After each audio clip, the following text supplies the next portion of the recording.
Cards in our current meta use these wonderful deck defenses known as hand traps.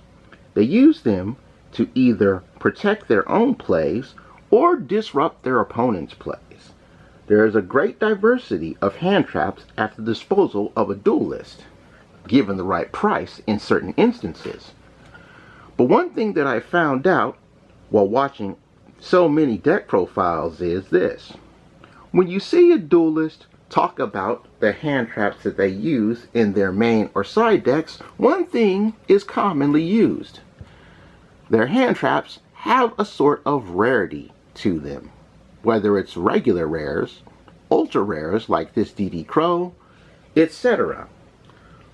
So when you're playing in a format where only common cards are allowed in your main, side, and extra deck, what choice of hand traps do you really have to use?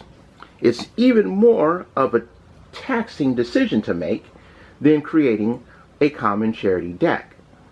But don't worry. This video is going to talk about some hand traps that you can use for the common charity format. So be sure to leave in the comment section below B, your thoughts on this video, and A, if I've missed any hand traps that have been printed in common. And we're talking about hand traps that have an impact, so Karibo, you take a back seat. I'm going to begin with Artifact Lancia. I still take a lot of flack for running a common copy of Artifact Lancia. Artifacts themselves are a deck that you can use in the common charity format, as almost every artifact in the main deck is printed in common. Let me know in the comment section below if there's a common version of Artifact Scythe. Now Durandal and Dagda, which are in the extra deck, you won't be able to use. So if you do run a common charity artifact deck, have fun working out an extra deck, because you can always use cards like Mystical Space Typhoon and Double Cyclone to hit your own back row in place of Artifact Ignition. When you use this hand trap, its quick effect prevents the banishing of cards for the turn. For this reason, Lancia is used as a great side deck option. The greatest strength of Artifact Lancia lies in the fact that it prevents the banishing itself. So if you're facing off against a deck like Dinosaur, which can be done in common charity format, albeit not as powerful, preventing your Dinosaur dueling opponent from banishing any cards can almost be the end of their turn.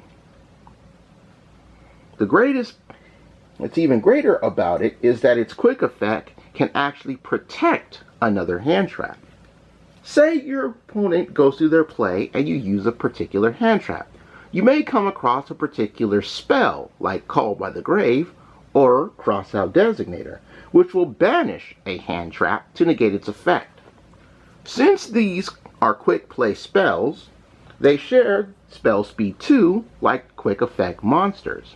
And Lancia can be pitched from your hand to negate and even counter these quick play spells that would banish your hand trap, thus saving a hand trap while preventing your opponent from banishing cards for the turn.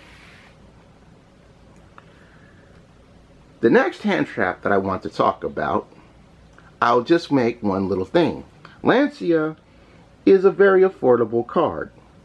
So, being able to afford a few copies of common Lancia shouldn't be too big of a deal. Next up on the list is Herald of Orange Light. Herald of Orange Light is the first of many tuner hand traps in this video.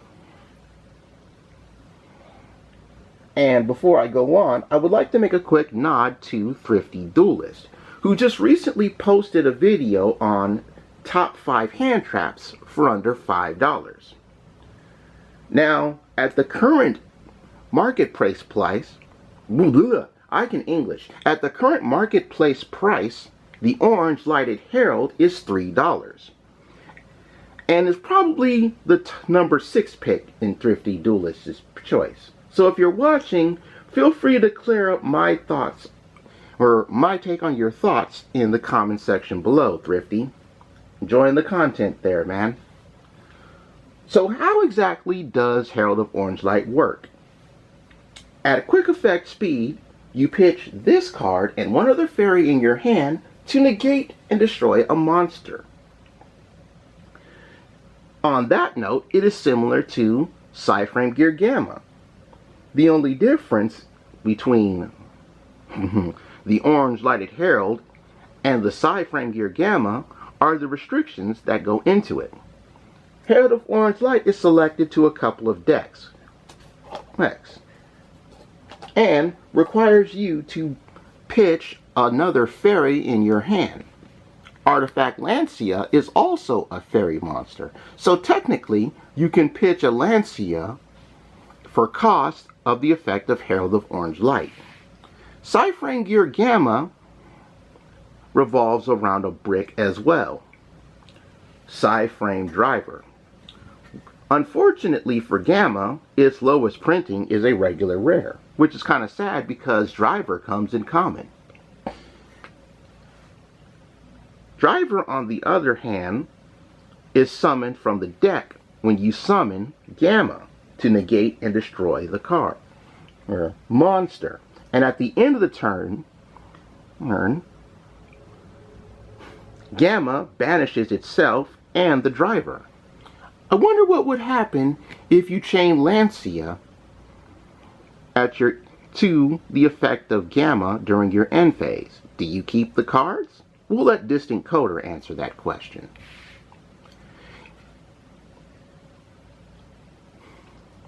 The greatest strength of the Orange Lighted Herald for a $3 hand trap is the fact that it can actually counter other hand traps. Since the majority of the hand traps are effect monsters, pitching this and a spare fairy in your deck is no problem. As I said before, select decks run Herald of Orange Light. One in particular is Counter Fairy, which makes sense because the Wave of Light structure deck is where you can find the updated and errated version of this common hand trap. The other deck that I know of in the meta on the rogue level that uses Herald of Orange Light is Madolche. And pitching another fairy is no problem for a Madolche deck since they recur their graveyard monsters to their main deck anyway. Thoughts to consider as we go along through the hand trap lineup.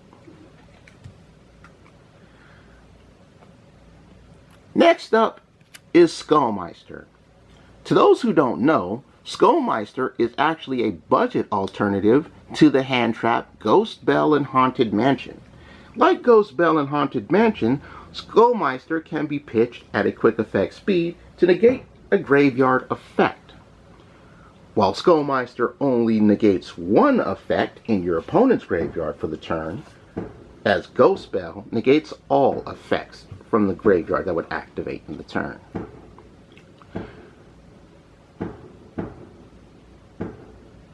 You'll have to excuse the bangs of the background because it is Chinese New Year after all when I'm recording this.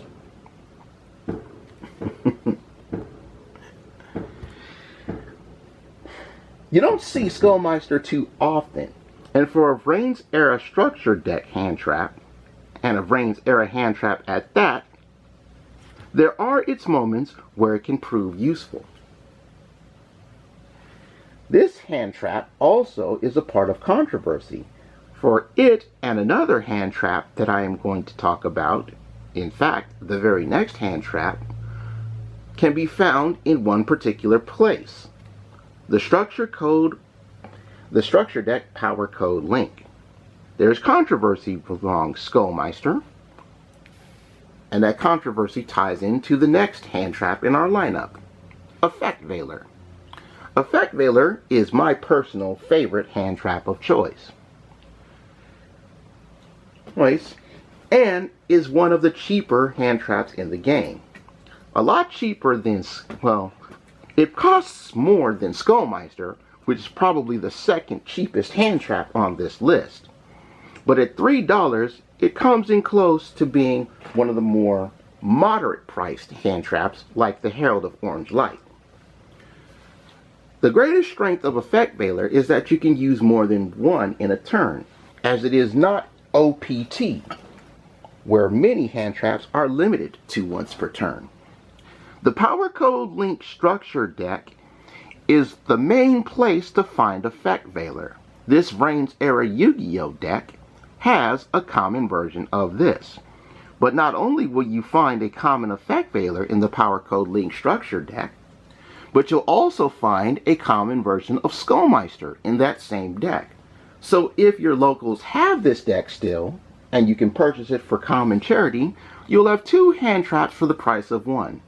Otherwise, take the common Effect Veiler from the Charmer Structure deck and use that alongside Dark Ruler No More. One thing to note about Effect Veiler is it does target cards. So, if an effect that would target a card comes up, for example, Saurus the Ancient and Ascended did, an effect that would protect a targeted card can completely block Effect Veiler. In one instance, I had a card of mine that was being targeted by Effect Veiler, and I chained Saurus the Ancient and Ascended, which is another hand trap. Ultra rare in lowest rarity, mind you, which can completely block Effect Veiler. The controversy between Skullmeister and Effect Veiler comes with the next hand trap.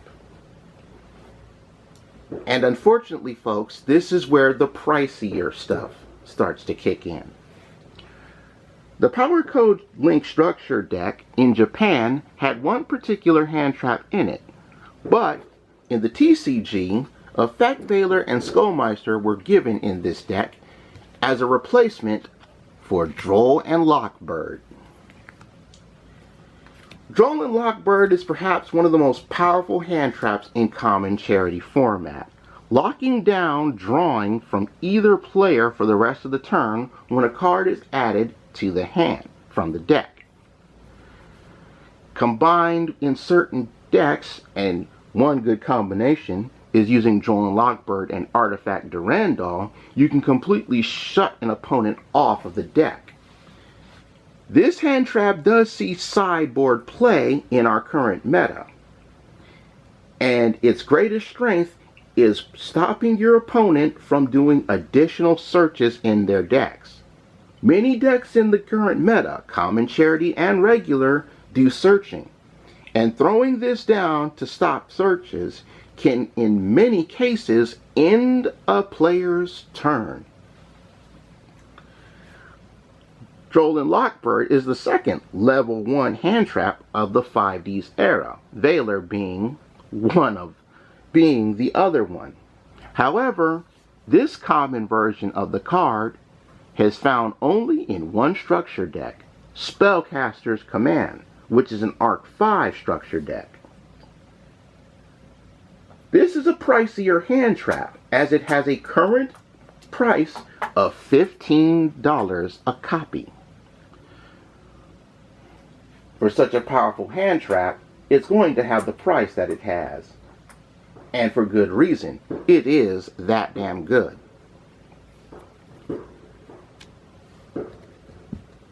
And now for the flex. You know we gotta go through the flex near the end of the video, folks, because not too many people have this hand trap for this format. And to those who do, they're looking like Joey Wheeler and Tristan Taylor after Yugi beat our boy, the freaky fish guy, Mako Tsunami.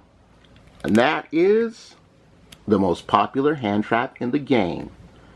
Yes, the bitch with the blossoms in the background, Shiba Inu, Ash, and Joyous Spring. This hand trap is what I like to call the crack cocaine of duel monsters. There aren't too many decks that aren't maining, if not siding, this particular hand trap. It hits 3 things. But then again, there aren't too many decks that either Stratos a card from the deck, draw cards from the deck, or Foolish Burial something in the deck to the graveyard. All of these things Ash Blossom can stop.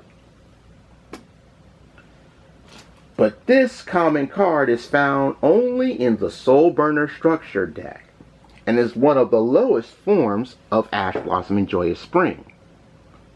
This is the priciest hand trap in the room for the common charity format, because the lowest price you will pay for Ash Blossom and Joyous Spring is $20, and it is a dub well spent for being the crack cocaine of duel monsters.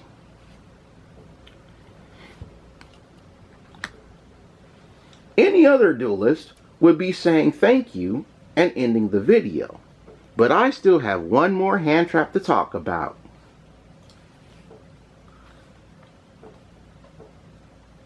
The actual hand trap. How many of you duelists thought when you saw the episode that Ghost Girl had Revolver dead to rights after activating her trap? I was one of them, until Revolver played Red Reboot.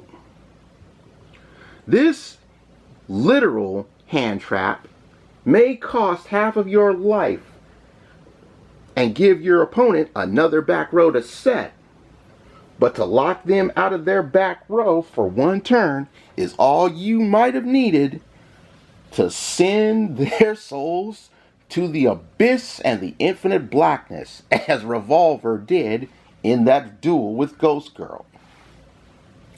For a long time, when this card was at 3, Altergeist decks hated the existence of Red Reboot, and to some extent Paleo Frog decks as well. Frog decks are also a common charity deck because Swap Frog is a common. But with this card being now limited, and been limited for some time, back row decks that use traps have a sigh of relief,